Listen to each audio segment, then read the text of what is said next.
Hey, welcome to Geek Freaks. I am Frank, and I'm here with Squeaks. Squeaks. It just throws me off so much. That's why I did it. Today we're going to be covering a bunch of news from James Watkins directing the new Clayface, and Sakurai being added as the director for Street Fighter, and so much more. We're also going to have an interview with Moroni Aguilar, the mind behind Myth Maker, so make sure you stick around for that, and a short review for your friendly neighborhood Spider-Man. But first, let's go and get to our question of the week. Which video game stresses you out the most? Oh, God. We were just like before pressing record. Okay. You starting off? You want me to start off? You start off. Okay, so it's super funny that we were just talking about this. Yeah. But yeah, so right now it's Elden Ring. So I'm back playing Elden Ring. I'm getting pretty stoked for the new expansion that's coming out. I believe in May, and that's got me on the hype train right now. Yeah. It gets me so bad where my hands are shaking because I'm mad or like, oh, I'm about to like kill this boss. Like you can't even see the health anymore, and somehow I still die and lose it. And then even after like a quick little story, I was stuck on this boss for like 6 days or 6 or 7 login attempts, and I finally beat it this morning. And one of my daughters are trying to come up to me and just like stand next to me, but I'm like, I was telling her like, babe, I need space right now. I need space. I beat this boss. I'm literally shaking. Like I'm in shock. Okay. All the focus. Just give me some time. Give me some time to. Yeah, but definitely those type of games. Yeah, and then I turn around and go play Black Myth Wukong, and I'm like, what am I doing to myself right now? So, yeah. What about you? For me, I'm gonna keep it old school, man. It's the original Sonic stuff, like specifically when you're drowning and he does that sound that like then you're running out of time. Oh man, yeah. That is so stress inducing to this day. That was the image I used as an example. Oh wow. We have some people online who had their opinion. So, Past Masters said Civilization, said it's fun at first, but then, after many hours and sleepless nights, that one more turn, it gets pretty stressful, which I love Civilization. Aaron said Sonic does, and it's basically all the linear platforms it does for him. Yeah. Ari Scott said Mario Kart 8. Now that one surprised me. Mario Kart, to me, is not stressful. I get right in the groove. You know what's crazy is that some came out saying that Mario Kart is like the highest stressful game, I believe, due to recordings of heart rates. It's like the highest. Oh, wow. I'm like, that's kind of wild. That's wild to me. Yeah. I get it. When we were like in the what were we doing? We were doing that one convention. Yeah, at the in Sacramento. Showcase, we were doing that was the first time ever that my nerves were going when we were in that tournament for Mario Kart. I'm like, man, I never felt this stress before, but I'm actually playing with like legit people. Those conventions are coming up in a couple months too, by the way, guys. So come and hang out with us. Lastly, GMT, I want to make sure you get this one up there. Ghost of Tsushima, which I will be picking up because I thought it was like From Software. I thought it was like Elden Ring. People were saying it's like, no, it's a lot more manageable than that. So I'm like, okay, that game's beautiful. I've been wanting to play it. I just know that like Elden Ring, I bought it, tried it for maybe 20 minutes, and then returned it. I was like, nah, I'm not skilled. Yeah, no, yeah, that's a Sekiro, but Ghost of Tsushima, it's like your Batman, style fighting. Perfect way to sell it through right there, because all the arcade games are like, that's right where I'm at. It really is. Yeah, it really is. That's the same combat, but gorgeous. Oh, yeah. All right, so let's go ahead and get into the news for the week. We have James Watkins. He's set to direct DC's Clayface. Now, what I love about this is James Watkins is known for doing horror films. And he just had one come out. Gosh dang it, I'm looking for it now. I totally forgot. Speak No Evil. That one just came out recently, right? Yeah. And did 76 million worldwide. Solid for a horror movie. And they're just kind of tapping all these different horror people for this. So I think Clayface is going to be DC's like straight up horror film. What are your thoughts on this? Do you think Clayface is the best villain for that? Yeah, I think so because I'm interested in the horror aspect of him like transforming to that Clayface and then having kind of like this monster feel of the deformity, if that's the word I'm looking right. Yeah, even a real word of him constantly changing, right? Yeah. So I think James Watkins, with his resume, not just Speak No Evil, but I think one of the most popular movies that he's done is The Woman in Black. Mm-hmm. Is right for it. I kind of like what DC is doing with it. It feels like these villains are getting their own feels like genre of movie, like Joker, excluding 2, is not it seems like that world fits Joker, just the Yeah, it doesn't fit unstable of him. Batman. It's fitting Joker more. Exactly. Like it's meant for him. Yeah. Yeah. That's So a good I way to feel put it. like this is what's going to be meant for Clayface. I don't know what like other villains will be in the future or whatever we'll get, you know.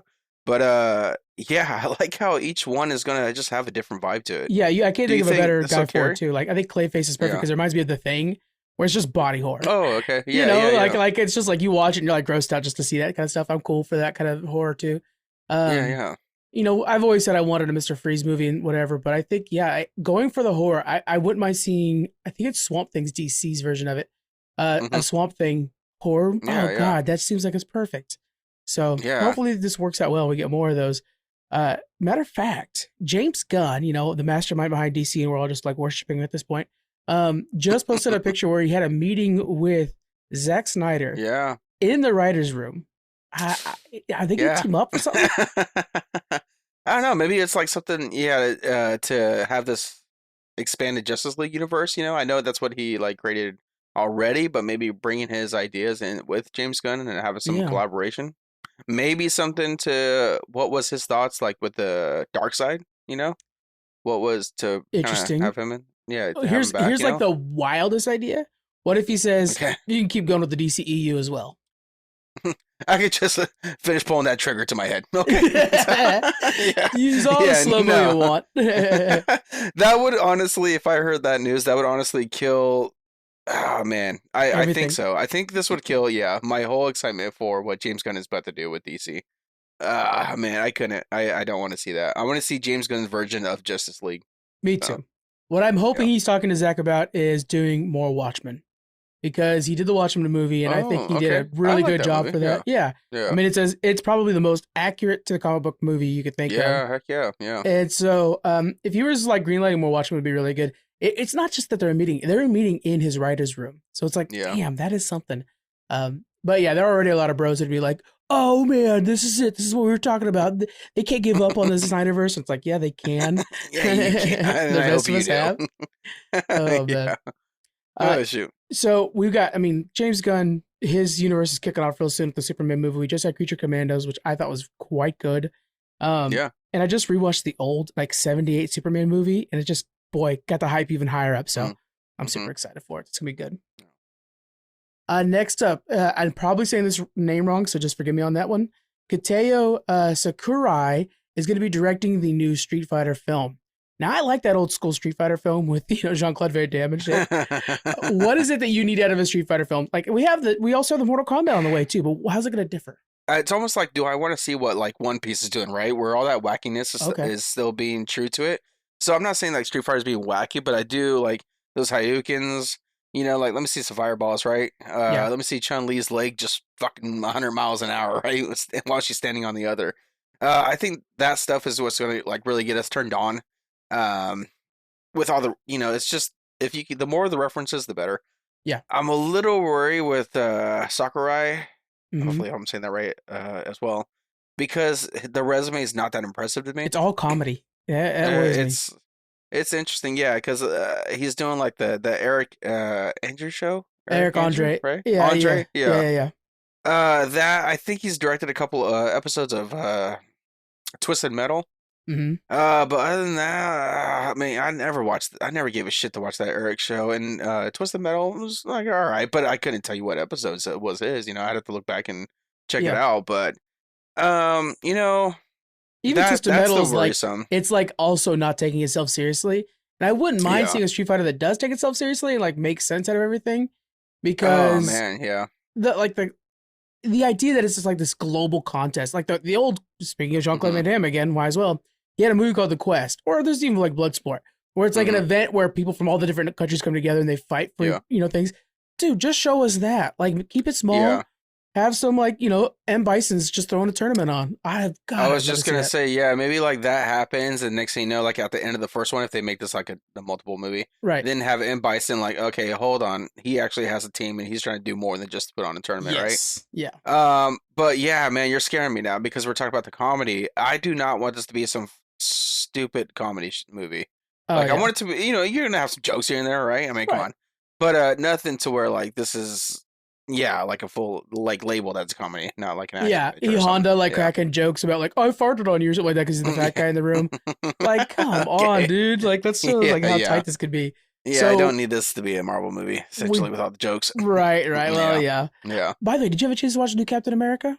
I know you've been I was busy. as soon as I was flying in, I told myself I'm gonna catch the showing the day I flew in, and then I was just like, you know what, I'm pretty exhausted, so Yeah, yeah, I haven't. Yeah, left to Colorado and haven't really done anything yet. it's worth the watch. Yeah, It's worth yeah, the watch. yeah. I Yeah. want to check it out. I'm gonna check it out. Yeah. So hopefully we get some good news at us. I think casting's gonna be key if we see some like people with a background in martial arts, then we're like, okay, this is gonna be a good fighting movie. Yeah, yeah. But if like Seth Rogen's tapped for something, something like that, I'm like, ah, Fucking done. shit. Yeah, because I'll even give credit to the Mortal Kombat movie, that more recent one. You know, whatever. There Yeah. was some things I didn't like about it, but you know, it was all Well, right. hell, they tapped. Carl Urban's gonna be the sequel. That buys my price to the theaters right off the bat. Yeah. We'll see. This could be See. so cool. The Last Airbender is 20 years old, man. That's how ancient we all are around here. That's so crazy. It is. So, but they just God. announced Seven Havens. It's a new series. It's going to be taking place after Korra. It's going to be 2 seasons long, 13 episodes each, and it's going to be following the new earthbending avatar. But in this version of the world, there's a big catastrophe that happened, and the avatar is seen as a pariah or to be blamed for the catastrophe. Both humans and the spirit world are hunting her, and she has a twin sister, and they're on this adventure together. Avatar to me is like, you really, especially as the original creators are making this, you can't mess it up as long as you kind of stick to the world's rules. It's just such a fun world to explore. So this is taking place after Korra, right? Right, yeah. So it's going to Okay. be a little bit more modern. Yeah. Yeah, so I am curious because I kind of like how the world changed in a way from Avatar to like Legend of Korra. Yeah. So what's like the next big step in that universe? Or is it just going to feel like Korra to me? Great point. So I think that's what I'm kind of looking forward to the most. But this is my big but. I want it to give me the story, the feels of how the original Avatar felt, you know, and some Yeah. of those were like episodes where I was even busted in tears, and I Mhm. still remember that episode. It wasn't like that. Korra was more of a struggle to finish. I wasn't getting Yeah, those same it was vibes. good, but it wasn't So- like such a surprise to me. Like I think Yeah. Avatar was so good and it's so out of nowhere. You're right. There were episodes that just like killed me. So Yeah. yeah, it wasn't. But yeah, But I'm curious of like the second thing I'll just say real quick is how can they take bending to the next level? Okay. right. Yeah. Whether yeah. that's bringing them together like the Avatar, you know, how they have them all, you know, Mhm. how obviously the Avatar knows it all, but like finding new ways to have combinations Yeah. with these elements. I think that's what I'll be excited for. I kind of like how it's the whole sisters on the run type thing, seems like, right? Yeah. So yeah, so obviously you're like this massive Avatar fan of it. So Mhm. what's like what would you hate to see and what would you be like extremely excited to see? So one of the big things that happened in Korra is that she severed the ties with all the past avatars. So Korra is Mm. going to be the only avatar that this avatar could reach. Oh, okay. Right. So I'm hoping there's a way to undo that in the new universe, in this new Mm. story, because we need that. Yeah, and that's a real big fan service. If it's immediately she could talk to Aang, boom, Ooh, you just got yeah, everybody yeah. happy again. Yeah, yeah. Because they're also making a new movie for Avatar Yeah. that's going to be, you know, them as adults. That's pretty key to me. And then also don't advance the technology too much. Yes, we're going to be one generation higher, but we don't have to like get into, I don't know, we already have cars. To me, that already feels like it's a little bit much. So let's not go Mhm. crazy. And yeah, let's get creative with how they can bend. Bloodbending was amazing. And we saw it as a bad guy's trick in Korra. Yeah, airbending, I think, capped out when I was able to fly, but there's got to be more out there. So let's just try to toy around with that.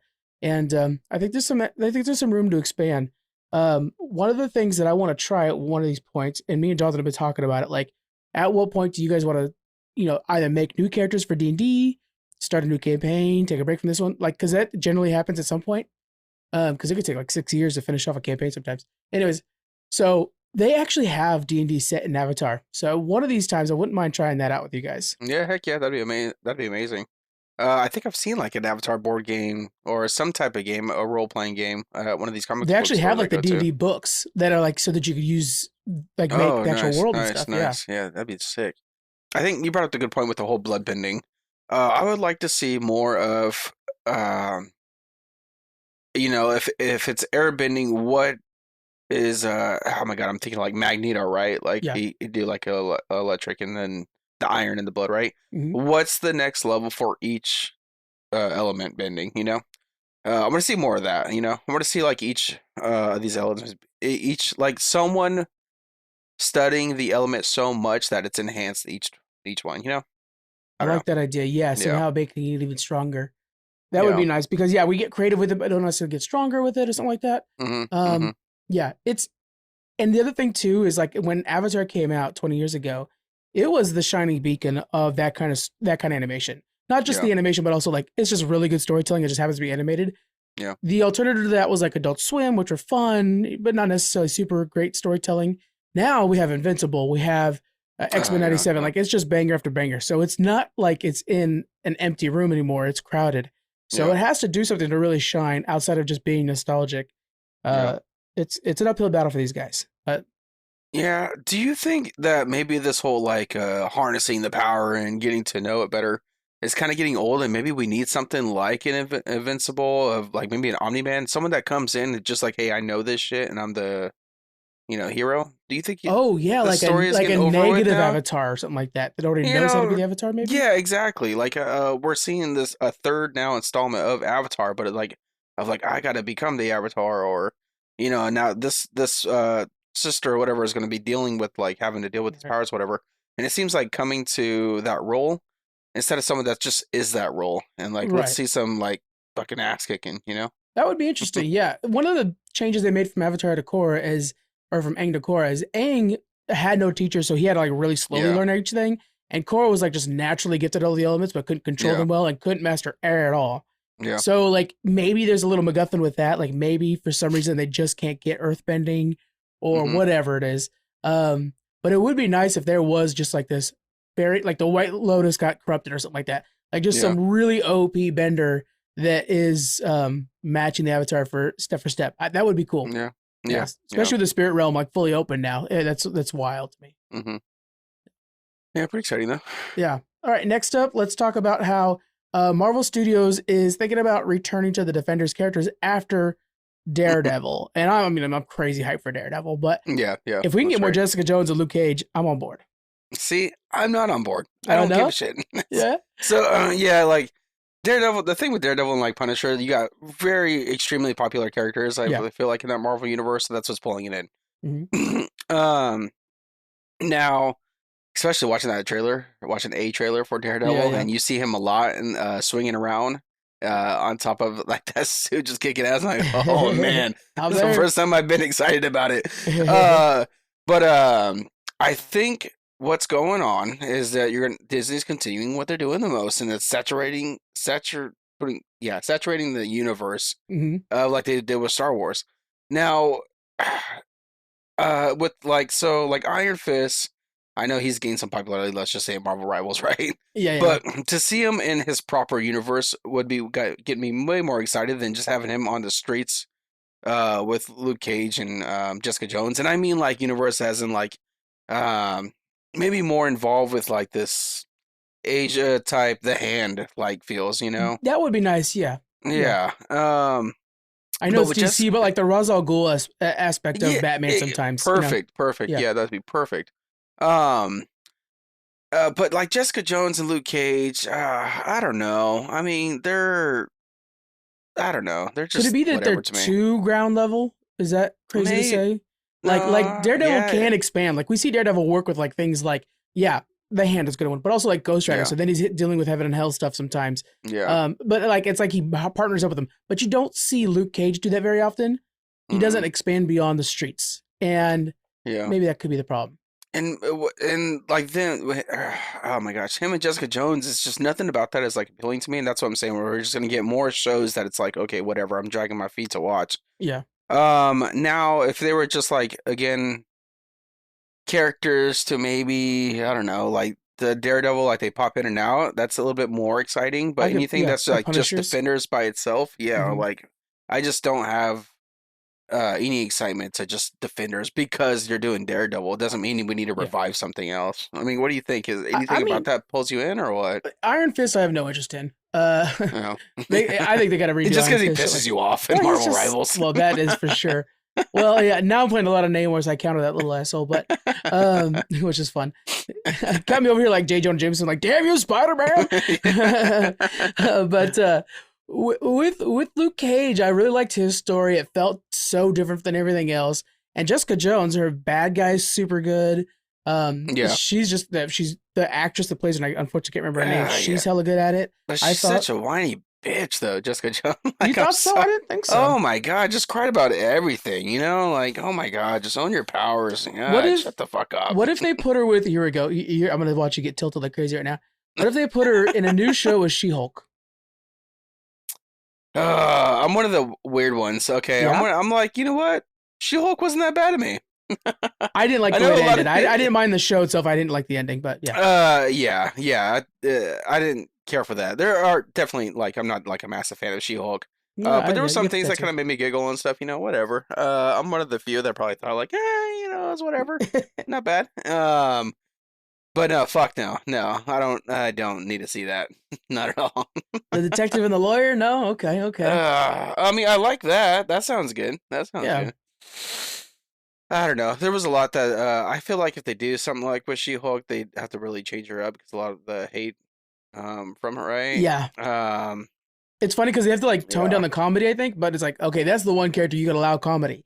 But everybody's so against Marvel comedy right now. Then it's like, it's tough because She-Hulk, that's her whole shtick. Yeah. So yeah, you kind of have to do it with her. Yeah, I don't know. But yeah, is that so you think Jessica Jones would only so you put Jessica Jones with She-Hulk, right? To maybe make something happens? Or Matt Murdock, like I could see her dealing with Daredevil in that aspect of it too, like detective lawyer. Yeah. Because I wouldn't mind like her pushing the detective side of things. That is a really cool part of her. Yeah.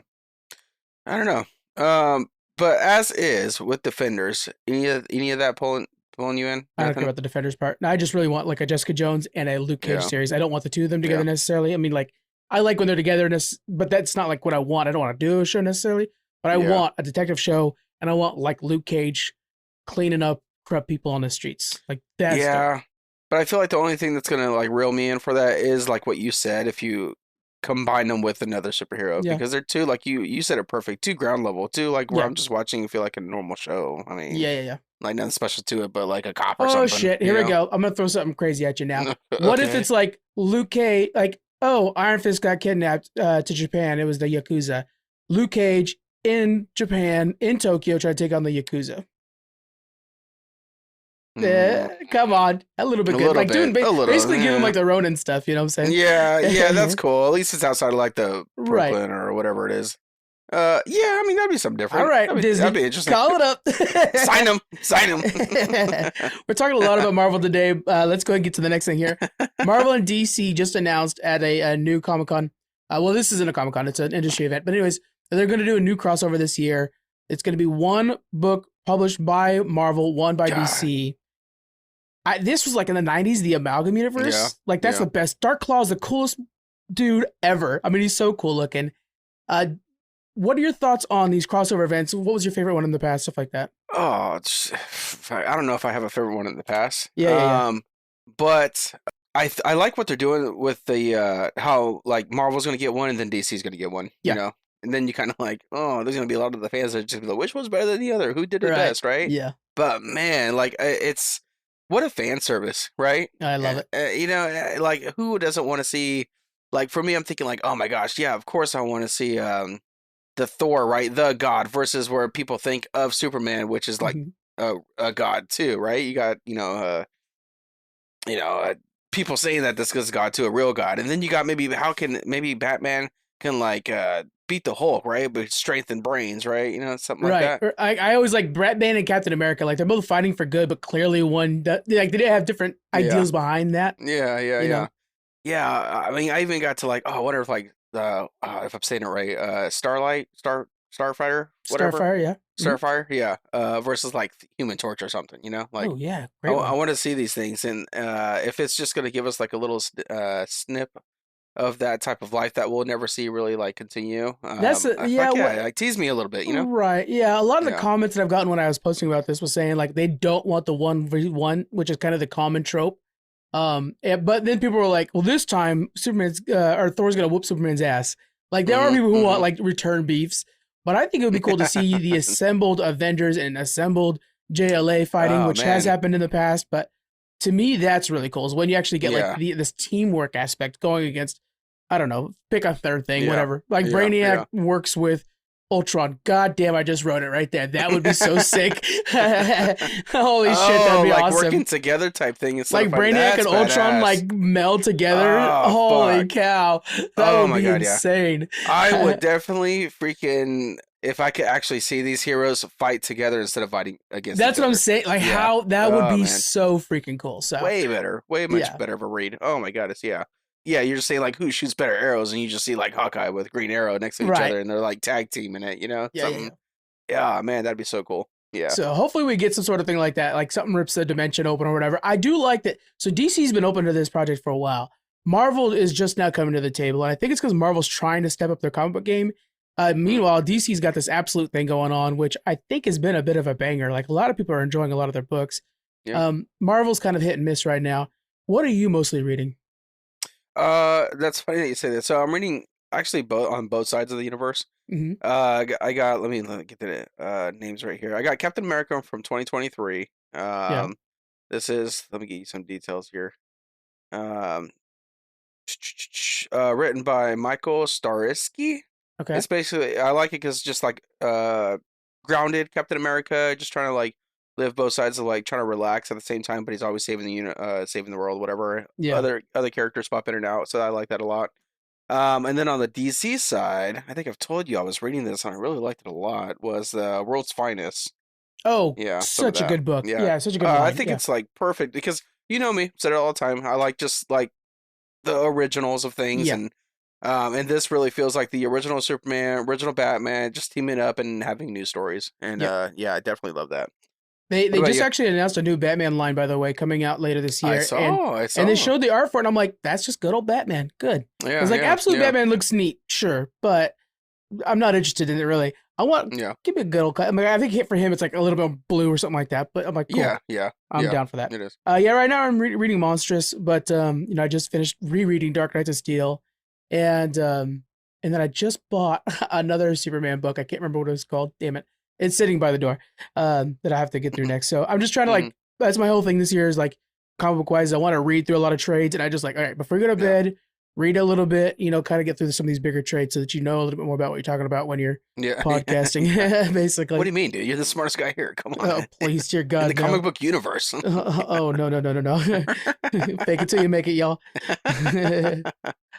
All right.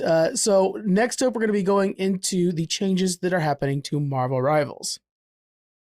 Before we go any further, I want to make sure to mention Magic Mind once more. It's so great for those midday lulls when you need that boost of energy or a little more focus to keep you moving, especially when you're drowning in those to-do lists or maybe your gaming marathons, or for me, the big editing sessions. And there's also the Sleep Elixir, which I feel like really lets me fall into a deep sleep and I wake up refreshed and ready to tackle the very long days. Magic Mind is the perfect everyday working companion. Makes your brain work better without those jitters. I can't stand the jitters. You guys can take advantage of Magic Mind right now. If you go to the link in the description, you can get 20% off a one-time purchase with magicmind.com/freaks20. Gotta grab that deal, guys. Let me know when you get your Magic Mind how you like it. I'm a big fan of it. I would love to swap stories with you. All right, let's go ahead and get back into this.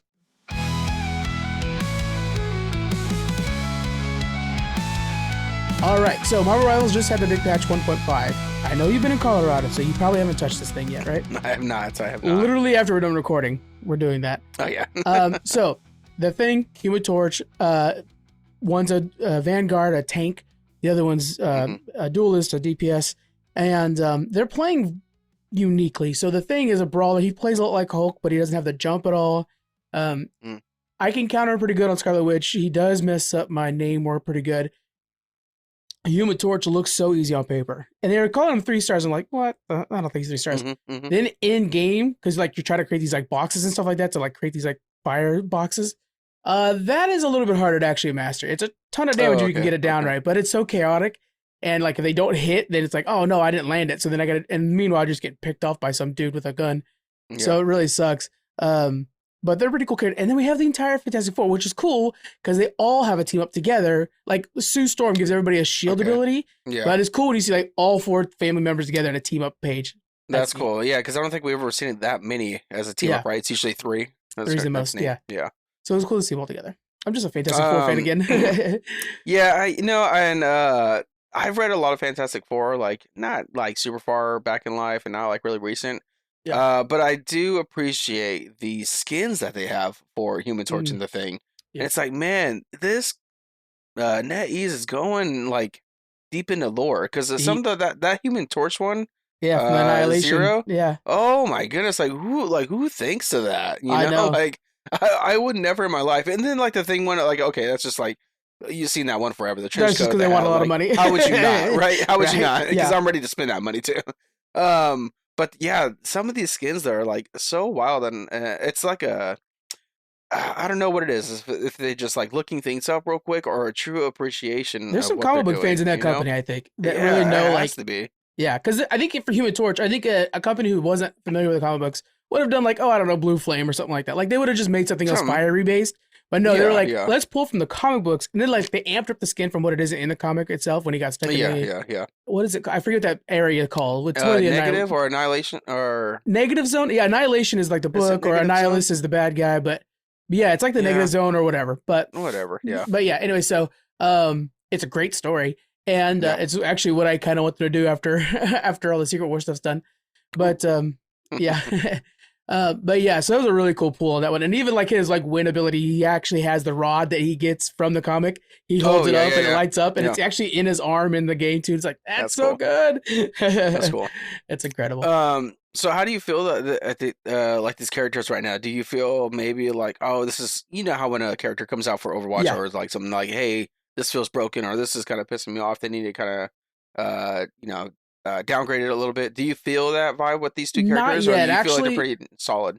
They're solid. I would say, that Human Torch is a nuisance, not a threat, and I would say the Thing is just a heavier duty DPS right now, as people don't really know how to tank with them yet. I'm seeing a lot of him and Hulk together, which negates both of them. Because you need somebody with a shield or something like that. Like they're both the same kind of tank, so you're not supposed to do that. But whatever, you know. And unfortunately, I'm seeing a couple of them in ranked games, which I'm like, guys, they came out a couple of days ago. None of you all need to have that in my ranked games. We're taking this shit seriously over here. So I'm trying to get plat, guys. Come on. Yeah. That's cool. That's cool. Yeah. So, but with these bouncing changes and stuff like that, I feel like the game is still going pretty strong. Nice. I mean, they just laid off their Seattle team, and I was very outraged with this at first because I was like, why did you guys lay people off? Like, you guys are doing so well. And then after posting videos on it and then discussing it with people who were actually in the field, what they said is it's actually pretty common because when you're getting closer to launch, you build your team up to prepare for launch, make sure everything's perfect. When a game comes out, you know, the bugs is the Bethesda thing. And then once the game is successfully launched and in your maintenance mode, then you scale back down to what the team was always supposed to be. So that kind of made sense more for the layoffs. Yeah. But it's just such a tough business to be a game developer, I think, these days. Yeah, right. It's almost more like you're a real estate, right? You're looking for that work, like, unless you have some solid position in this company of, I don't know, just thinking like Bethesda or something. Like, man, it's kind of scary sometimes. You're consistently searching for that work. But on a lighter side, though, I'm going to switch it up a little bit. Yeah. Have you seen that they are... when you finish the season pass, that you can change your currency to like the blue currency, whatever you change. Yeah, but it's not cheap though. But that is big, yeah. But it's like okay, so a lot of like what you've mentioned to me before, like World of Warcraft, right? Like, oh, we want you guys to play other games, you know, you do your thing, and then don't feel like you're tied into it. I feel like Marvel Rivals is doing the right thing to tie you into it, right? It's not wasting your time. I don't know, like that to me. Okay, when I finished Season 0, I guess. Yeah. That was one of my questions. Like, okay, so what do I do with this currency? Do I earn it no more? Do I care to earn it anymore? Like, who cares about the missions, right? Now it's like, oh my gosh, you're giving me a reason to care about these missions and then finish that season pass so I could bring it over to the store and hopefully unlock a skin there. And I feel like that's a super smart move to kind of keep the player engaged more. Even like the non-ranked continue to be engaged. Yeah. And even on those missions, like, first off, like half the missions are, I think, on a 7-day timer. The other ones are like on a 50-day timer. So you have plenty of times to get them done. And if for some reason one of them lapses, you get like these little like rollover things where you can actually bring one back to be able to finish it off.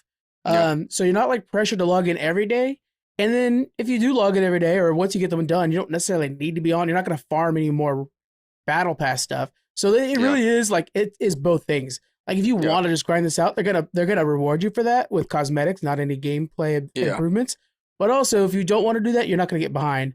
It's a really good mix from a game that kind of feels like, I know we knew about it, but kind of still feels like it came out of nowhere, right? Like to be this successful and like nail the battle pass in an era when we thought battle passes were all but dead. I think it's pretty impressive. Do you think this is going to be a resurgence for the battle passes? Because I think, like, other than Fortnite, none of the battle passes are really hitting anymore. No, and I think it's part because of the whole like bringing the battle pass back. If you want to go back and finish it right, I think Halo was originally did that. I like it. It keeps you engaged with the things you want. Okay, right.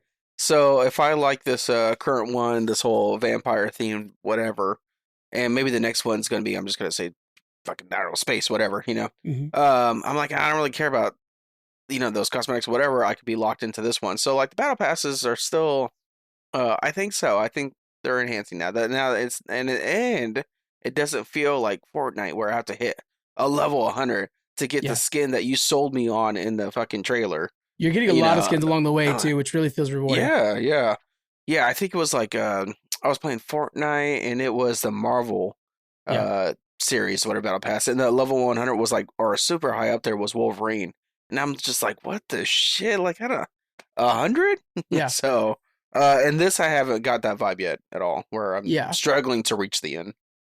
The other thing I think is pretty interesting, just industry-wise, is the back in the day when a new movie came out that was cool, a new Star Wars, whatever, they made a video game for it. And it was presumed to be bad, but sometimes they were not. Like the Lord of the Rings games, the Star Wars ones.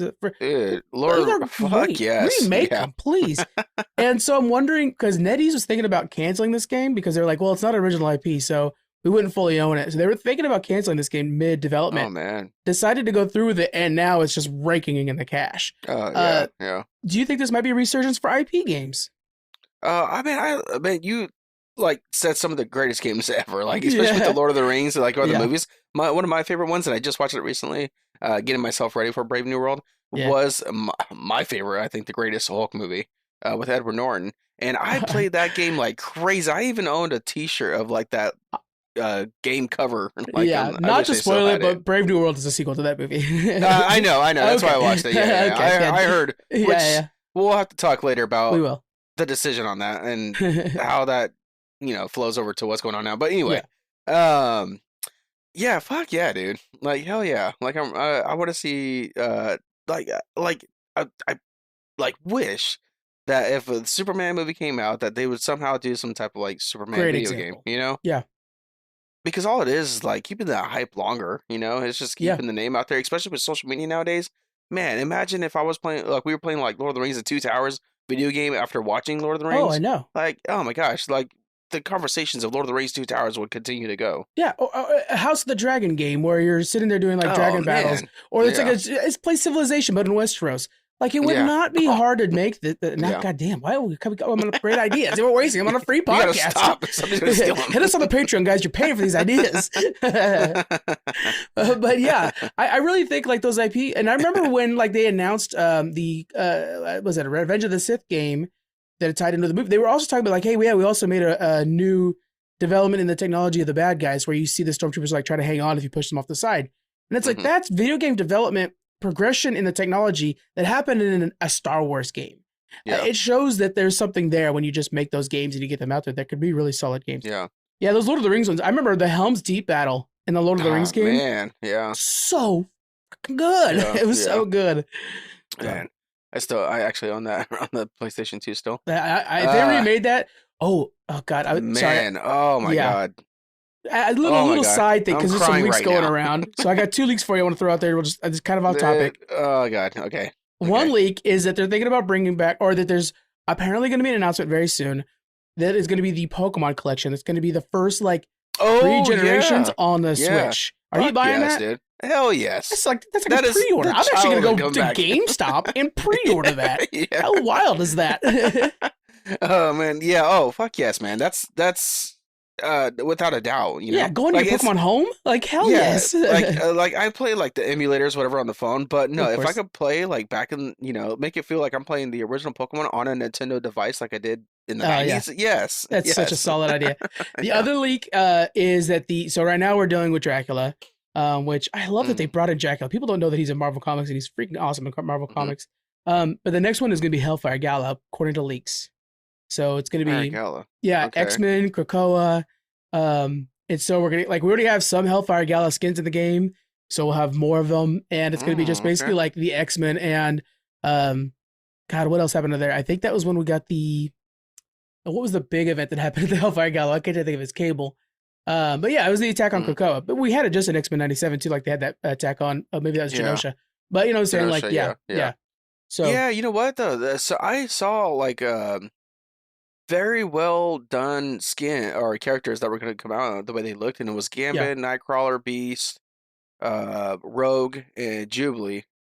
yeah. And they Perfect for looked Hellfire. like they were pretty darn perfect Marvel Yeah. rival character looking, So I'm like, I don't know if this was like a fan made or a leak, but now that you're saying that, like, oh, this is probably legit information. And Emma Frost too. I keep seeing Emma Frost keep coming Oh, I up haven't seen that as a one. new Okay, Vanguard. And okay, she's like one of the leaders that are part of the Hellfire Gala. So that would okay. be, that'd be really cool. Interesting. But yeah, Yeah, those are a couple leaks that are out there.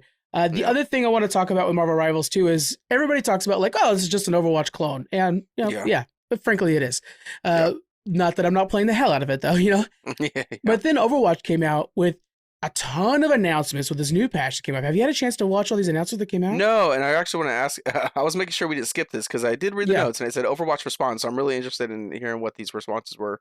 I'm gonna pull it up right here. So it is insane, dude. It is literally everything we've ever wanted. So with this new season, they got the perk system. So as you're leveling your character, and say I'm gonna use Orisa because she was my main, is my main. Hmm. I'm gonna go back to Overwatch at some point and play that too. But Yeah, we'll see about that. yeah. But say like you get to a certain level, and then you could choose whether or not like I want my shield to be permanent when I drop it down, or I want my guns to shoot twice as fast. Yeah, so And they're you doing can like this build tree out thing. as you go. Okay. Yeah. Yeah. Which was supposed to be something that we played in like BlizzCon a couple years ago with that Yes. PvE, right? Aha. Yeah. So Yes. they're mixing those together. They're Okay. mixing them together. Another thing is that you're gonna be able to go in third person mode. You're gonna be able to pull back and see from behind your character the whole time. Do you think that changes too much of the game? Because maybe it's okay. So I think Overwatch is still better than Marvel Rivals. Okay. Better developed, yeah. Yeah. So, and I think some kind of sexy of that was the first person, shooting aspect of it. Mm-hmm.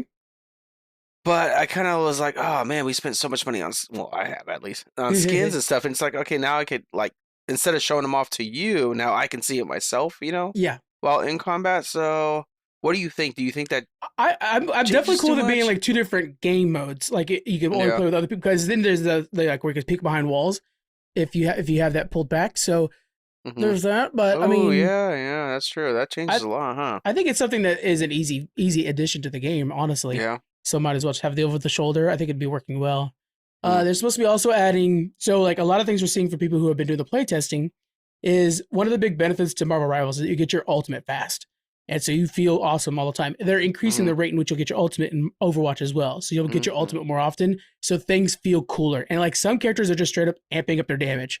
So you feel more impactful on the battlefield. Okay. Yeah. And then they're also, they brought back the old 6v6. And there's talks that they're going to make it to where there's no role choices in the game where you can just play. Yeah. And they're also changing their battle passes to feel much more like the old way with loot boxes too. They're bringing back the loot boxes fully. Yeah, I did see that. Yeah, yeah. Do you know much about this new game mode where it's like a CS:GO type thing that they're doing with Overwatch? No, gosh, what is that called? I just saw the Yeah. thing for it too. I'm sorry, I don't remember the Yeah, whole no, thing that's about it. okay. I just I don't know if you like looked at much into it. I just was like, well, I'll just play Valorant. I'm sorry. Yeah, Like fair enough. that's just where Yeah, I belong when it comes to that type of style. So, yeah. yeah, So I think but at first I was like, well, this is Overwatch scrambling, and a lot of yeah, things that were announced, we already saw 4 or 5 years ago when we go to BlizzCon. So it was like, well, you guys just greenlit all the shit you had on the back burner. yeah, And yeah. I was kind of like, that's, okay, I get it. You guys are desperate now. But then I saw one of the developers, actually a developer we see at BlizzCon all the time, talking about it, the Overwatch guy, and he said something really encouraging. He said, we have never had a real competitor before. We've had other people make these hero shooters. We always just outperform them. We finally do. And there's a couple things that brings with it. First off, now we are excited at Blizzard to do better and be faster. Yeah, there you go. We are taking chances that we wouldn't necessarily take before. And we are pushing the pedal to the metal. And he says Blizzard, Overwatch, the development team, has been a buzz since Marvel Rivals came out. Nice. And I'm like, about damn time. Yeah. That's what we needed. We needed it to be. And then it dawned on me, when did World of Warcraft finally get player housing? When Fantastic 14, when Final Fantasy 14 came out. Like, then they started the development of player housing. Like, you remember how Dragonflight was like this great expansion for World of Warcraft. It was a revitalization for World of Warcraft. Yeah. That was in response to Final Fantasy 14 and its success as an MMORPG. Yeah. And I'm shocked to still hear that Final Fantasy 14 is doing really well still. It's doing well, but I mean, but no doubt World of Warcraft's in a better position than it was in Shadowlands. Yeah. So it's like, maybe this is what Blizzard needs to right the ship. It's a real competition out there. And who's going to win? Well, us, the gamers, Yeah, I mean, I like that, one, they recognize, and then they tell us, like, okay, that we've never had really a competition. So, but what's it going to take for you to maybe go back to Overwatch? Like, is maybe just time. Yeah, what is it? Yeah. Time. I'll eventually go back. Not I will always be playing Rivals and Overwatch and Minecraft and saying like it's that. I will definitely play over time. I love Moira, I love Orisa, I love all of them. So I will go back at some point. It would be nice to see some of these changes kind of reflect, like immediately release a new character. They announce the next character coming out. Like, there's a lot of things that are coming with some rapid fire now. Yeah. You better hurry up because Marvel Rivals says they're releasing 2 new characters every 6 weeks. So that's crazy. Yeah. And these are characters that we've, grown up with forever. So we have this deeper attachment That's to a huge advantage for Rivals. Yeah. Yeah. So I don't know if they would have that success if it wasn't for that Born In IP. Right. Yeah. No. But I think overall, Rivals has been a very good thing for the industry, and it's really kind of it's revitalized a lot of people's interest in. Like I was just telling you before we press record, it's been a while since we've all been in Discord playing video games together. Maybe one of the World of Warcraft patches or whatever. And last night we were all in Discord playing it together, and it was a lot of fun. Yeah. That's cool. Let's get into our review. We have the Your Friendly Neighborhood Spider-Man. Did you have a chance to watch any of this? Absolutely not. I have no interest in this. You know what? I will tell you, don't bother. Okay. Yeah. I'm gonna tell you I thought you were gonna tell me differently with that reaction. No, I went into it with high hopes because I thought, like, hey, Spider-Man cartoons don't miss. You're so calm. You were so calm about it, though, too. Yeah. Like, it threw me off a little bit. Yeah. Okay. I was excited for it. They made some odd changes for it. I'm gonna spoil some shit, so if you guys don't want to, whatever. I was excited for it. I'll tell you right now, one of the things right away that was like, this is odd, is when Peter Parker arrives to school. Suddenly, Doctor Strange is fighting Venom, a symbiote. And so right there, it's like, Doctor Strange, why are you doing? Anyways, a portal opens up. Then a spider falls through that portal and it stings Peter Parker and he becomes Spider-Man. Is it like a symbiote spider then? Or it's it's something like that. It's like it's a dimensional spider, essentially. Okay. So it's not like the normal spider situation. And you'll note that he doesn't have his super abilities before Uncle Ben dies. Uncle Ben dies already. So he doesn't have that conversation of, matter of fact, he works with Norman Osborn in this show. Again, I'm spoiling everything, so be careful.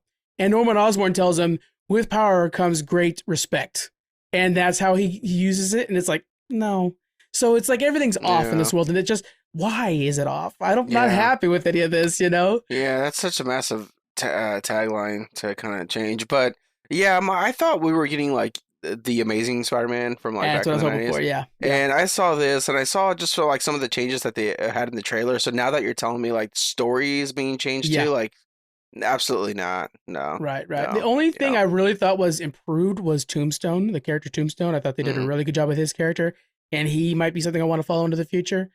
The voice actor for the Spider-Man, he's just so flat and boring. I just don't like him. I don't know how to, like, Spider-Man's the most likable superhero, most relatable kid. And I'm just like, I don't care, dude. Can we go back to your bad guys? I want to see what they're up to.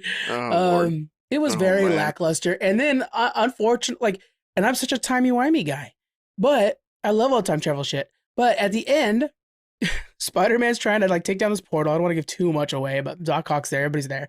And he's trying to take down this wormhole that Norman Osborn's invented. And guess who comes through there? It is a vet, it's a symbiote, and Doctor Strange is there, he's already there. They start fighting. Again? Doctor Strange opens up with the Eye of Agamotto, a time thing, and then they're fighting at the school, and the spider that they happen to be cloning off of Spider-Man, Peter Parker, falls through and bites old school Peter Parker, making him Spider-Man. So Peter Parker. So it's a time loop. So Spider-Man in the future makes Spider-Man in the past. And I'm like, that's cool, but you got to set that bad boy up. You can't just get us in the middle of a time loop and then think like we're cool with that. Like, I don't, guys, I'm sci-fi as hell, man. That's Star Trek all day. And even I'm like, that's such loose, crappy time travel. Man. So is that how it ends? That's how it ends. And then they already greenlit 2 more seasons. We're gonna get 2 more. Pull that shit back. and Spider-Man's friends are very interesting. Like we've got some really cool people. Nico's there, I think her name was. She becomes like a witch, and Tombstone's one of his friends. Like he becomes a mob boss. Tombstone's a really cool bad guy. Oh, okay. There's a lot of cool side characters. The Green Goblin reveal, like there's no Green Goblin reveal, but you could kind of see some things that like, oh, Norman, that's coming. Yeah. That's really cool. But there's just the way they handled Harry wasn't very good. It's pretty lackluster. This is not a fun watch for a Spider-Man show. And the animation was clunky. Like it felt like the frame rates were too low. I didn't like that either. Yeah. Like, something done on purpose, whatever.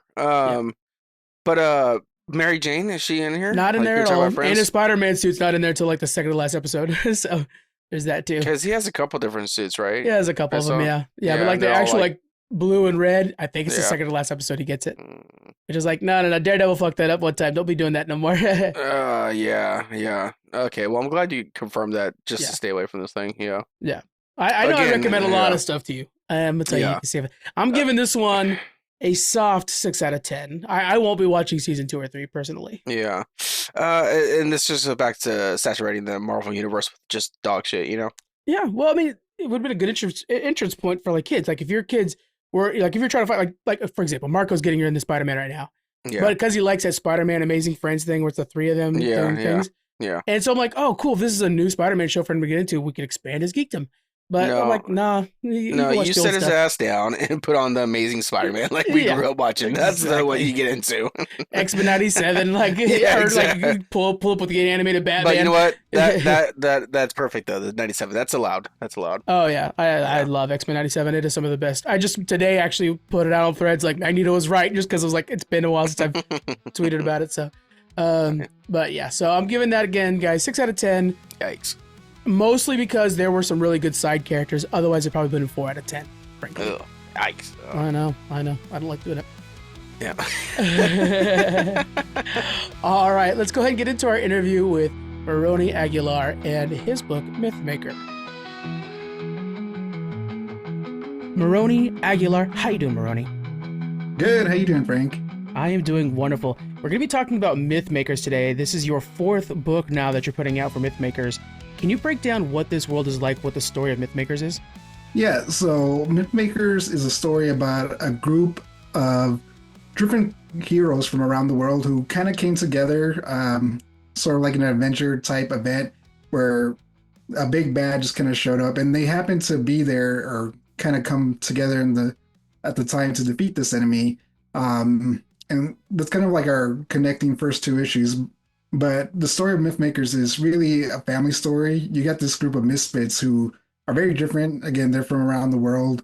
Some of them are new to being heroes. We have one hero who's specifically been a hero for a long time. But they're coming together as a family and a team, to help people around the world because that's who they are and that's who they want to be. The world is a superhero world. It's kind of like your Marvel and DC world where, people exist, but we also have heroes. But it's a mixture of a lot of cool sci-fi things as well. But I try to focus mainly on the characters, give it character-driven stories, which is something I've always liked as a kid. And in this one, where did you come up with the name Mythmakers for this one? So Mythmakers was I'm bad with coming up with names, and me and my friends, a couple of my friends were helping me out. try to hash out ideas and whatnot. So I had like 100 names I went through, and I don't necessarily remember where Myth Makers came from. Mhm. Um, but it was the name we liked the most. It's like these are, superheroes are modern myths, Yeah. Every adventure, Spider-Man goes through, Batman goes through. They're modern myths and stories that we tell now and we enjoy, with the movies and everything. So I just kind of liked it and I decided to go with Myth Makers. It's funny you bring that up because after reading some of your work and stuff like that, I did start to think about how, yeah, like even the Flash Museum, like it is creating these myths that today we put these fables onto. We all know, respect, and honor and stuff like that because we could mirror it through Superman and whatnot. So that is a really good name, and it just makes me rethink of how all superheroes are. It's pretty cool. I like that. Yeah. Okay, so we have this amazing team that you have put together from all around the world with such different backgrounds and stuff like that. The last issue we focused on loss with the Crimson Warrior going through loss. He's kind of our veteran superhero at this point. Is there a theme that you wanted to focus in on with book 4? So book four is a continuation of that. Okay. Not to get too many spoilers from the Right. last issues. Yeah, Crimson Warrior, he was part of an old superhero team. He's kind of like our Power Rangers type character. So Mhm. he was part of like when he was younger, a Power Rangers type team. Um, it's a little bit of spoilers, but that team perished. We haven't given a lot of details, but they were his family, And it's Mhm. like, how do you deal with losing your family? So in the last issue, we touched a little bit on it. In this fourth issue, we touch on it a lot more. It definitely haunts him in a lot of ways. And you'll see when the issue's out and people read it. You know, he's thinking about it and it's affecting him in the last issue, but it's front and center in this issue, and we really see how it's affecting him and keeping him from making new connections, which is again dealing with loss. How do you deal with it? How do you move past it? Again, in a lot of superhero media, you always have it. Superheroes die all the time, and I know they're Yeah. like, well, heroes come back in comic books and all the time, but I mean, what if they don't? What Mhm. if it's been years? Even if someone dies, if you don't see him for 5, 10 years, that's a long period of time. How do you deal with that loss? So it's something we wanted to tell, and it's definitely these issue 3 and 4, which is something I've been doing. Every 2 issues are kind of like one complete story. You can read them standalone, but they connect to tell an overarching story. But like I said, the third issue deals with loss, and the fourth issue is continuing that story and kind of not finishing it because you don't get over loss quickly, but it does Right. continue that story. Yeah, and then it's amplified with the fact that he was a young hero at the time, a Power Ranger, like a Teen Titan, Young Justice, and that found family that's such a fun thing to explore in comic books. Well, what if that found family is destroyed? Is the new found family aspect, how are they going to support somebody who is experiencing loss? Yeah, so um, this is kind of like the beginning of that answer. This Yeah. fourth issue, in the last issue, the team members, they came together in the last 2 issues. Hmm. They really liked being a team. They felt like they could make a change in the world. So they've come to Tokyo to reach out to the Crimson Warrior because the rest of them decided like, hey, yeah, let's be a team. And he was a little more reluctant to join them. So Right. they're here to, they can see he's suffering a little bit. They don't know why. Some of the team members think he's kind of like just a jerk or whatever. But they're reaching out. Yeah. They're reaching out to him, someone who needs help. He's this person who is alone. And if he's left alone for too long, he's just going to go down this dark road. Yeah. And they feel it. They feel it in their hearts, in their bodies. So, in this next issue, and again, not giving too much Of away, course. it's the beginning of him healing. All those cracks are still there, but one of the cracks is healing now, and then that's again, it takes a long time to heal from loss, and there is no time frame. Hmm. Essentially, you lose someone, you can never get over it, but you can have people in your life who help you appreciate life again. With this with this team, it is so they're so unique from each other. Like they're not like with the Power Rangers is a good example. The Red Rangers, they're very similar to the green and to the pink, and but these guys come across the globe. What was some of your inspirations from pulling from certain places? Like Gravidad, clearly like the Mexican wrestler, and you could imagine in the ring next to star fragment, almost looks like from another universe or something like that. Devil Dog in the mean streets of New York or something. How did you get inspiration for these people? Yeah. So the ideas came from a lot of the things I liked when I was younger. I Yeah. loved Power Rangers when I was little. I loved wrestling when I was younger. So, Crimson Warrior is a Power Ranger. Gravy that is a Mexican wrestler. You got Devil Dog, who's kind of I love street level superheroes, Daredevil and stuff like that. So he's kind of a hero like that. You have Star Fragment. I like she's kind of like the anime equivalent. I like Sailor Oh, Moon when I good. was a little kid. Yeah. So she's that magical girl type character. I like punk music when I was younger. So T-Volts, he's kind of a punk type character, just kind of dressed up with a leather jacket and a shirt, really. Not really Yeah. a costume, but he's out there in the streets. And then Frequency is just like I always like characters with sound powers. I always think Mhm. it's interesting. And down the road, I hope to do some interesting stories with her. It's a cool, interesting power you can do. I love Batman Beyond, and he has a Yeah. character named Shriek, who has sound powers. And there's some cool episodes where he just all the sound is gone in an episode, and it's just like super interesting. And like I hope to do like stories like how do I make that interesting in a visual medium? It's sound. You can't really see sound, but how do you make it interesting? So that's something I hope to explore. But that's kind of how I came up with these characters. It's kind of like playing with my toys as a little kid, Yeah. which is kind of what I want to do.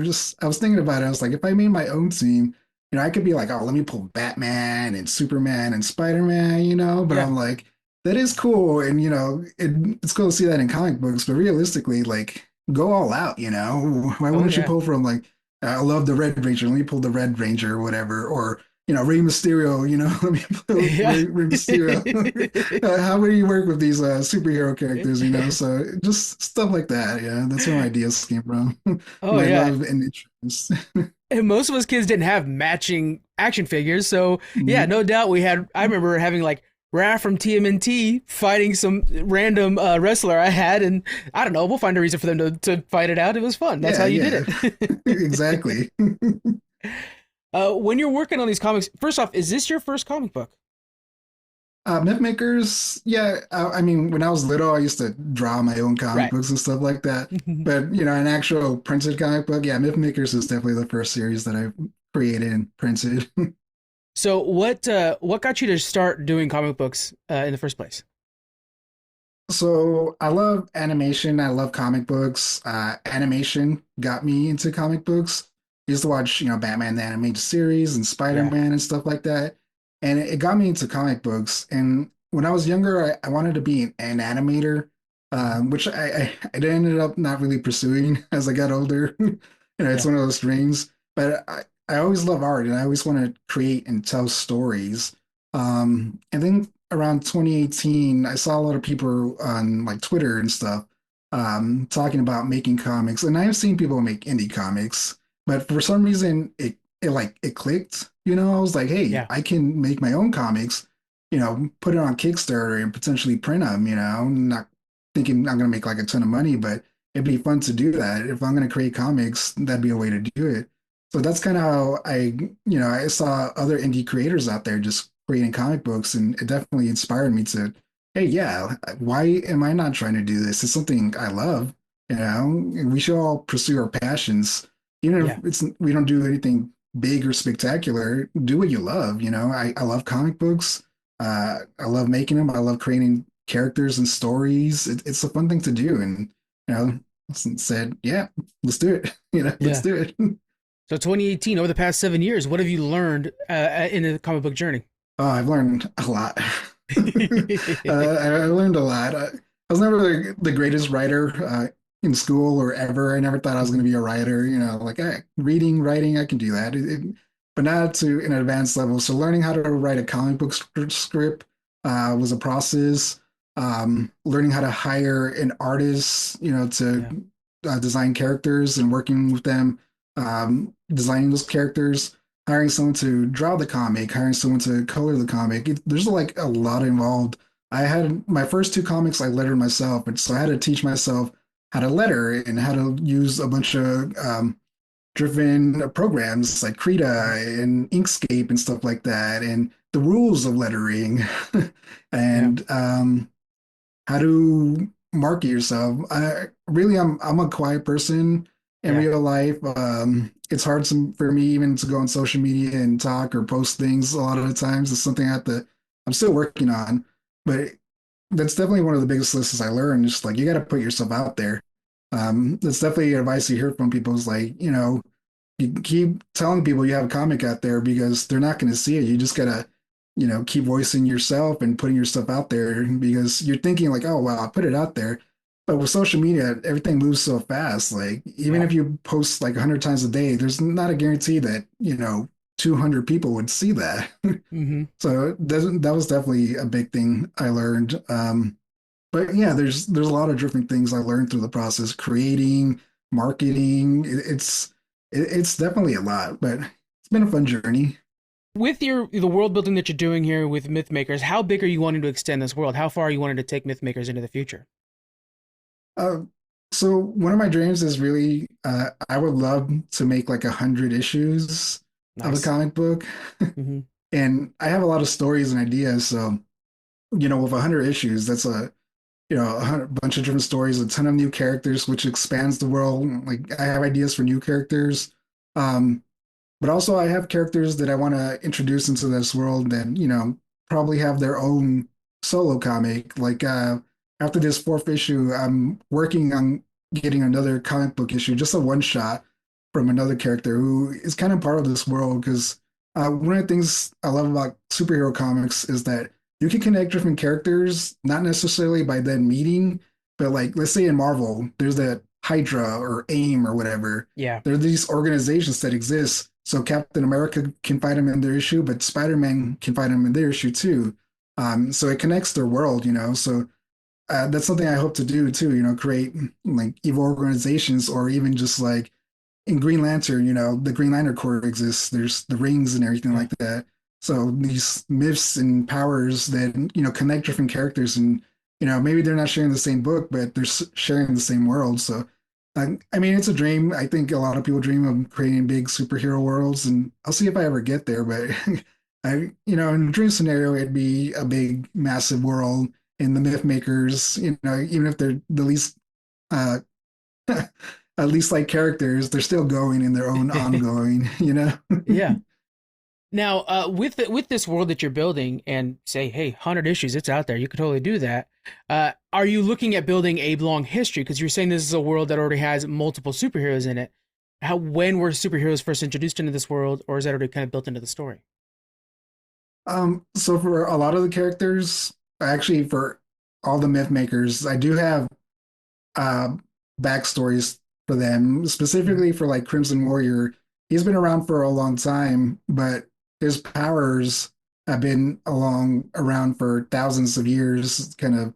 Okay. And none of the issues I'm writing right now kind of go into it, but there is a backstory of where these powers came from. It wasn't just some scientists and giving it away who created them. They come Yeah. from somewhere specific, which I hope to explore. It's kind of like all these other like Marvel and DCs. They have long histories because they've been around a long time. But when you create a new world, you either create it like superheroes just came into existing, in modern day, or they've existed for a long time. And I just kind of like the idea of them existing for a long time. Yeah. um, it is interesting to see a world be like, whoa, superheroes, this is new and Hmm. interesting. How do we deal with it? But it's also very interesting to see a world where you have organizations already set up that deal with superheroes, like like a Shield, they would handle superheroes or Yeah. stuff like that, or like legacy characters. Legacy characters are also cool. Like how do you tell a story with a legacy character? So yeah, again, like these issues don't go into it too much, but yeah, the Yeah. superheroes have existed for a long time. They're definitely out there, and it's definitely something I want to introduce. The more issues I tell, um, so hopefully I get there where you see more of this world and its inception. Yeah. So when you're developing an actual already lived in superhero world, what kind of changes to their world would be different than our world with all these superheroes running amok? Yeah, Yeah, and that's the interesting thing about comic books. Like Marvel is they're always like the superhero outside your window or something like that is Yeah, they're saying DC they're more, modern gods in a lot of ways. You have Superman, well they said. have this Yeah. big echelon. Um so we have or I have characters who are all like that, just your down to earth characters, but also your hey, not necessarily like a god, but the way I envision it is like they're big celebrities. Mm, That's like kind of like the big thing now.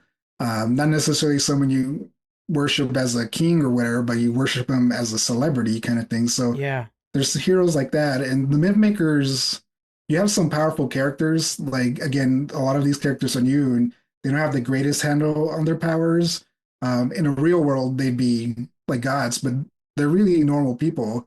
Hmm. If I got powers today, I more or less be the same person. I would like to think. Right. Awkward and weird. People will probably treat me differently. Um, but I'm still a person, Right. even if I could fly, I'm just like, hey, I'm still kind of a person. I'm still going to be intimidated by, certain people and whatnot. But yeah, the myth makers are a little bit more down to earth. Like, I hope to make them characters that you could see in the real world who just happen to have powers, Yeah. and on their off days, they're chilling and hanging out, and they're just like, gotta take breaks. Well, I like the way that you said that they're kind of celebrities because that would make somebody like, again, going back to the Crimson Warrior, as he's been around for a while. He's your Chuck Norris. He's been around for a while. He comes back here and there. But then on the other side of that, with like Gravidad, who's kind of like this up and coming sports star almost, and then like, oh yeah, I also am a a superhero on the side. But you might actually be a celebrity because you're a wrestler too. It's fun to think of that lived in world. Yeah, exactly. There's a lot of how do you convey these heroes? What are they like Yeah, today? It's just fun to think about it, and I hope to express it in more stories down the road. yeah, that's pretty cool. When you're developing this book, and you're wanting to introduce new characters, do you ever have overarching villains? Do you put that kind of thought into the villains as well, or are you trying to do kind of a villain of the week kind of thing, more of a Saturday morning cartoon? One specific villain who's definitely going to show up a lot more. Okay. Um, there are some villains that are like villain of the weeks. Yeah. In the last issue, there's a villain who gets beaten by the Crimson Warrior really easily. He's kind of like a gag character Yeah. Those are that I fun. hope to bring back more. Again, like in a world of superheroes and supervillains, you're gonna have your A tier superhero or Yeah. supervillains, and then you have your like Z tier ones who like they're out there trying to do their job, Yeah, like the whatever Condiment King they're for Batman or something like that. yeah, Yeah. exactly. So I love those kind of characters, Me like too. Kite Man was turned into like this big, like, hell Yeah. yeah, it's a character.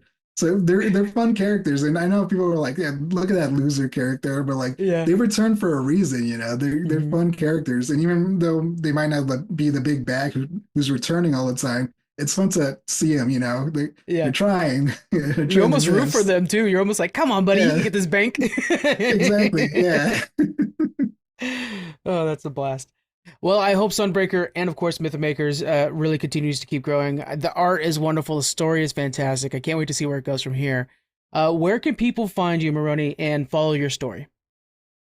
Um, so I am definitely on Blue Sky right now for the Yeah, most part, I'm trying and to get better at Threads. Blue Sky. Yeah, yeah, Yeah, yeah. yeah. I've been posting on, social media has been kind of crazy these days, but Oh I'm yeah. definitely on Blue Sky a lot of the time and Threads. So you can find me on there.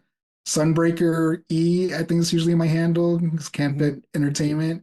But yeah, if you look for me on Blue Sky, I'm on there. I usually post at least every few days. I try to do Yeah. more. Again, I'm bad at it. Practice makes perfect. I know it seems like it's never ending to be your own marketer. So we're Yeah. gonna have links to your Blue Sky threads. We're gonna also have the Kickstarter guys. So you can join on Myth Makers. It's only gonna be a couple weeks left when this episode comes out, so make sure you guys join along. Moroni, thank you so much for hanging out with me today. I really appreciate it. Oh no, thank you for having me on. It's been fun.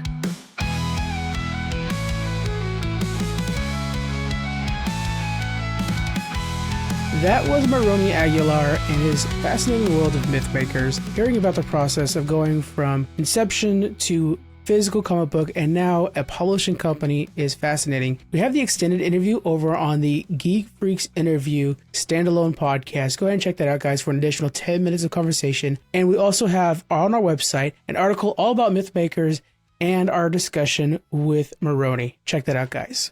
Let's end things off with our recommendations for the week. What do you got for me, Squeaks? Ooh.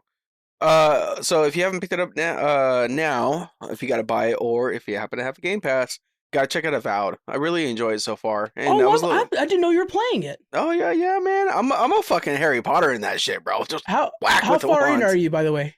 Ooh, I feel like I played, maybe in like the 5-6 hour area. Okay, maybe next week. One way or another, I'd like to get a review for that. Yeah, let's talk about it. Yeah, I am gonna play that game. It's just right now there's too many other things to play. But How about you play some, and then we'll definitely talk about it together. Okay. Yeah, but I enjoy it. I think I seen some videos that kind of turned me off a little bit, and that was with combat. But no, it's good. I like it. It's very beautiful, colorful. I like the companionship with it. Okay, as in, like, NPCs actually feel like they're, part of your team. So it gives you that feel of like, hey, I'm playing multiplayer, but I'm really just playing by myself. And then I like the classes. And I'm going spell because I usually do like a melee type thing in a lot of games, and I'm sticking strictly with it. So there are ways that you can switch off to like, hey, I can have a sword of shield and cast spells, but I'm like, I'm going balls deep into wizardry, I guess you would say. Yeah, I'm gonna probably go archer, so I'll get a couple hours in this, and then we'll have to do a full review for this. Oh yeah. Couple things I've heard from a couple people I follow that gave it a good review is they said that, like, while Dragon, because I really like Dragon Veil. Dragon Veil? Okay. Yeah. Dragon Age. Dragon Age, there it is, Veilguard. Veilguard, The thing with that one, everybody says, like, oh, the combat's fantastic, but the story sucks. And they're saying with Avowed, the story's good, but the combat sucks. I don't think the combat sucks. Okay. I think it's fine. I mean, we're used to we played you know what I will say? This is Obsidian Games, right? Yes. From like creators of like Oblivion, right? Yeah. It actually, what's nice, it actually feels nowadays Oblivion games, Skyrim, that's upgraded instead of, which is better than Starfield, how Bethesda come out with these games. They all feel the same and look the same. So funny you say that. Literally, another guy I follow said, like, if you like Skyrim, it's just Skyrim with better graphics. They literally didn't improve on Skyrim. They just made it today. It's like, that's what I wanted. And then I'm like, this is the reason why I bought my Xbox. It was for Starfield. So like now when I'm playing this game, like, oh shit, maybe this was the reason, because this is basically like playing that type Obsidian of game, is so but good, just now, nowadays graphics. Yeah, so I think it's great. I like it. I'm having a fun time with it right now. We'll do a full review next week, guys. I'll get a couple hours in as well, and then you keep progressing, and we'll get a full review on the books for that. For me, following Spider-Man show that I clearly didn't care for too much, I was reminded of a Marvel animated series that I think is so damn good, and unfortunately only got like 2 seasons, Avengers Earth Mightiest Heroes. It is spectacular, and it is pretty damn comic book accurate. It has so many of the great villains that you don't see in like a big MCU thing. It is very, very good Thor. It's great. And it starts off with kind of like the cookie cutter book close story of how the Avengers started and like how Black Panther's spying on them and stuff. Great. Does an excellent job with Hank Pym, which I think Hank Pym is criminally underused in the MCU. It gives Hank Pym his due. Gotta check it out, guys. That's Avengers Earth Mightiest Heroes. I believe it's still on Netflix, and it's only like 2 seasons. It is fantastic. They ended up canceling the show and making a new version of the show based off the MCU after the MCU's hit, because it kind of like was around that time as the first Avengers, and that ruined it. They should have stuck to the original, but it's all right. Okay, what are you gonna do? Money's money. Oh man, that's a good one. All right, guys. Thank you very much for joining us this week, and we'll see you on the next one. Bye.